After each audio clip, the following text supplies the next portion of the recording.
ഗണിതശാസ്ത്രജ്ഞർ നമ്മുടെ ചുറ്റുമുള്ള ലോകത്തെ മനസ്സിലാക്കാൻ സംഖ്യകൾ ഉപയോഗിക്കാൻ ഇഷ്ടപ്പെടുന്നു. അത് സ്ഥലം അളക്കുന്നതായാലും സാധ്യതകൾ കണക്കാക്കുന്നതായാലും ആകൃതികൾ പഠിക്കുന്നതായാലും എല്ലാറ്റിനും ഒരു സൂത്രവാക്യമുണ്ടെന്ന് അവർ വിശ്വസിക്കുന്നു. അല്പം ഗണിതമുണ്ടെങ്കിൽ ദൈനംദിന കാര്യങ്ങൾക്ക് പോലും അതിശയിപ്പിക്കുന്ന സത്യങ്ങൾ വെളിപ്പെടുത്താൻ കഴിയുമെന്ന് അവർ വിശ്വസിക്കുന്നു. എന്നാൽ ചിലപ്പോൾ സംഖ്യകൾക്ക് മാത്രം എല്ലാം വിശദീകരിക്കാൻ കഴിയില്ല. പ്രത്യേകിച്ച് നമ്മൾ ജീവിതത്തിൽ വലിയ തീരുമാനങ്ങൾ എടുക്കുമ്പോൾ സംഖ്യകൾ നമ്മുടെ ഭാവിയെ നയിക്കുമോ? ഒരു പ്രശസ്ത ശാസ്ത്രജ്ഞനായ നിക്കോള ടെസ്ല കരുതിയിരുന്നത് 3 പ്രത്യേക സംഖ്യകൾക്ക് 3, 6, 9 പ്രപഞ്ച രഹസ്യങ്ങളുമായി ആഴത്തിലുള്ള ബന്ധമുണ്ടെന്നാണ്. അദ്ദേഹം അത് വിശ്വസിച്ചു.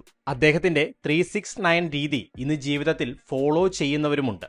അപ്പോൾ ശരിക്കും 369 എന്നീ നമ്പറുകൾ മാന്ത്രിക നമ്പറുകളാണോ?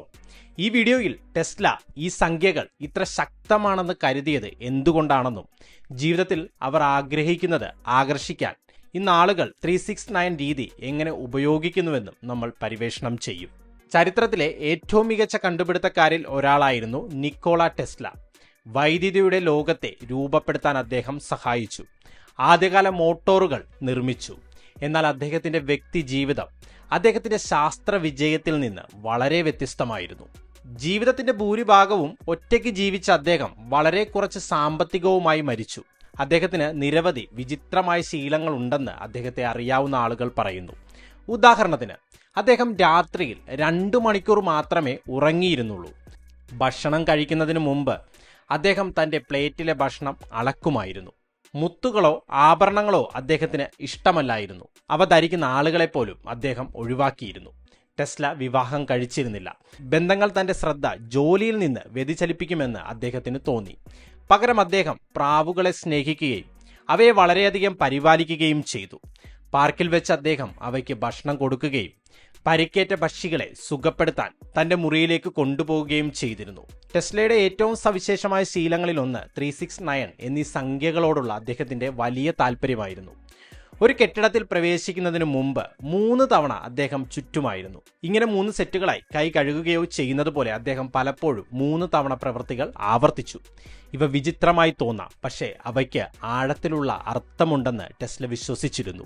എന്തുകൊണ്ടാണ് 369 എന്നിവയുടെ ഭംഗി നിങ്ങൾ മനസ്സിലാക്കിയാൽ പ്രപഞ്ചത്തിന്റെ താക്കോൽ നിങ്ങൾക്ക് കിട്ടും എന്ന് ടെസ്ല ഒരിക്കൽ പറഞ്ഞു.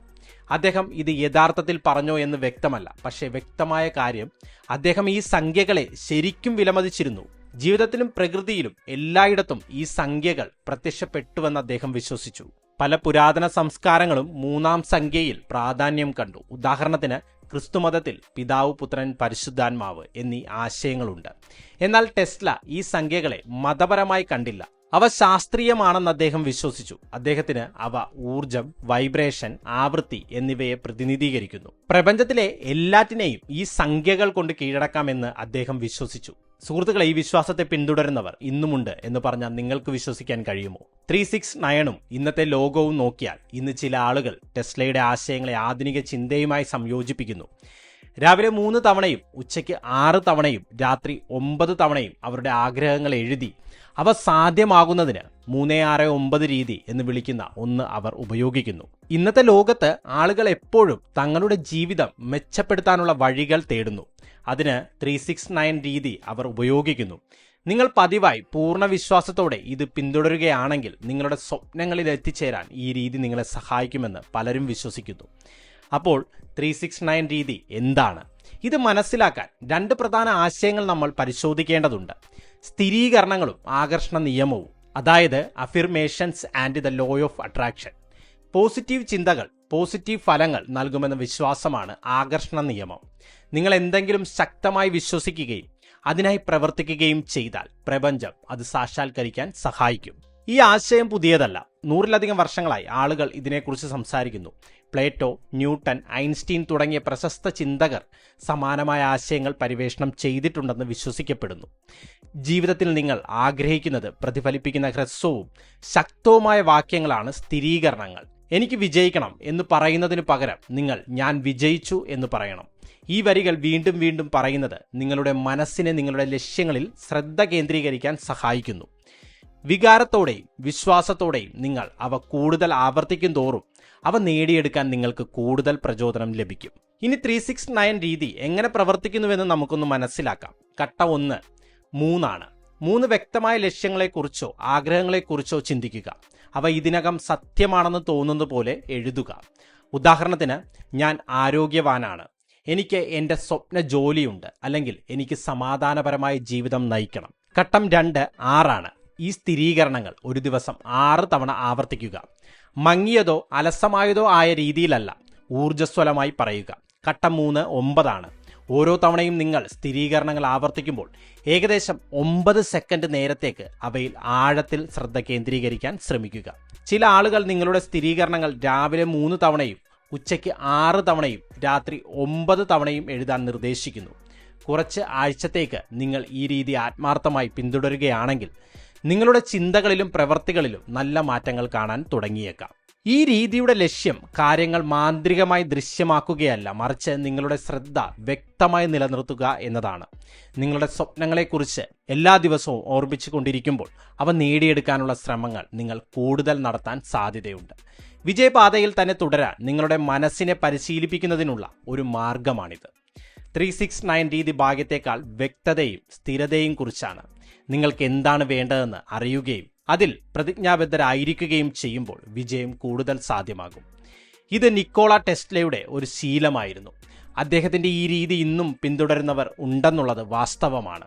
നിക്കോള ടെസ്ലയ്ക്ക് അസാധാരണമായ മറ്റ് ചില ശീലങ്ങൾ കൂടി ഉണ്ടായിരുന്നു. അതിലൊന്ന് വൃത്താകൃതിയിലുള്ള വസ്തുക്കൾ അദ്ദേഹത്തിന് ഇഷ്ടമല്ലായിരുന്നു എന്നതാണ്. ആരുടെയും മുടിയിൽ തൊടുന്നതും അദ്ദേഹത്തിന് ഇഷ്ടമല്ലായിരുന്നു. സ്വന്തം മുടിയിൽ മാത്രം അദ്ദേഹം സ്പർശിക്കുകയുള്ളൂ. അദ്ദേഹത്തിന്റെ ദിനചര്യ വളരെ വ്യത്യസ്തമായിരുന്നു. ഏകദേശം 2 മണിക്കൂർ മാത്രമേ അദ്ദേഹം ഉറങ്ങിയിരുന്നുള്ളൂ. ടെസ്ല രാവിലെ 9 മണിക്ക് ജോലി ചെയ്യാൻ തുടങ്ങുകയും വൈകുന്നേരം 6 മണി വരെ ജോലി തുടരുകയും ചെയ്യും. കൃത്യം വൈകുന്നേരം 6:10 അദ്ദേഹം എല്ലാം നിർത്തി അത്താഴം കഴിക്കും. ഭക്ഷണം കഴിക്കുമ്പോൾ അദ്ദേഹം എപ്പോഴും വെളുത്ത കയ്യറകൾ ധരിച്ചിരുന്നു. അത്താഴത്തിന് ശേഷം പുലർച്ചെ 3 മണിവരെ അദ്ദേഹം ജോലി തുടരും. ഈ ജീവിതശൈലി അനാരോഗ്യകരമാണെന്ന് തോന്നുമെങ്കിലും ടെസ്ല ദീർഘായുസ് നേടിയിരുന്നു. അദ്ദേഹം 86 വയസ്സിലെത്തി. അദ്ദേഹം മിക്കവാറും ആരോഗ്യവാനായിരുന്നു. പക്ഷേ അദ്ദേഹത്തിന്റെ മനസ്സ് അദ്ദേഹത്തിന് നിയന്ത്രിക്കാൻ കഴിയാത്ത ശക്തമായ ശീലങ്ങളും ചിന്തകളും കൊണ്ട് നിറഞ്ഞിരുന്നു. അദ്ദേഹം 3 എന്ന സംഖ്യയിൽ വളരെയധികം ശ്രദ്ധ കേന്ദ്രീകരിച്ചിരുന്നു. കൈ കഴുകുമ്പോൾ അദ്ദേഹം അത് 3 തവണ ചെയ്തു.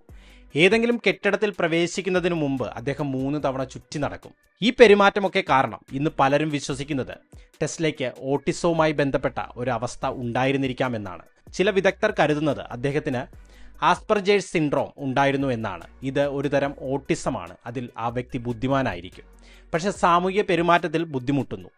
1856 ജൂലൈ 10 ഒരു ഇടിമിന്നൽ കൊടുങ്കാറ്റുണ്ടായ ഒരു രാത്രിയിലാണ് ടെസ്ല ജനിച്ചത്. അക്കാലത്ത് ആശുപത്രികളോ ആധുനിക സൗകര്യങ്ങളോ ഇല്ലായിരുന്നു. അദ്ദേഹത്തിൻ്റെ അമ്മ വീട്ടിൽ പ്രസവിച്ചു. അക്കാലത്ത് ആളുകൾ വളരെ അന്ധവിശ്വാസികളായിരുന്നു. ഒരു കുഞ്ഞിൻ്റെ ജനന സമയവും കാലാവസ്ഥയും കുഞ്ഞിൻ്റെ ഭാവിയെ ബാധിക്കുമെന്ന് അവർ വിശ്വസിച്ചിരുന്നു. അതിനാൽ ടെസ്ല മിന്നലിനിടെ ജനിച്ചു എന്നത് അർത്ഥവത്താണെന്ന് പലരും കണ്ടെത്തി. കാരണം അദ്ദേഹം പിന്നീട് വൈദ്യുതിയുടെ ഒരു തുടക്കക്കാരനായി. ഇന്ന് ടെസ്ല ഒരു മികച്ച കണ്ടുപിടുത്തക്കാരനായി ഓർമ്മിക്കപ്പെടുന്നു.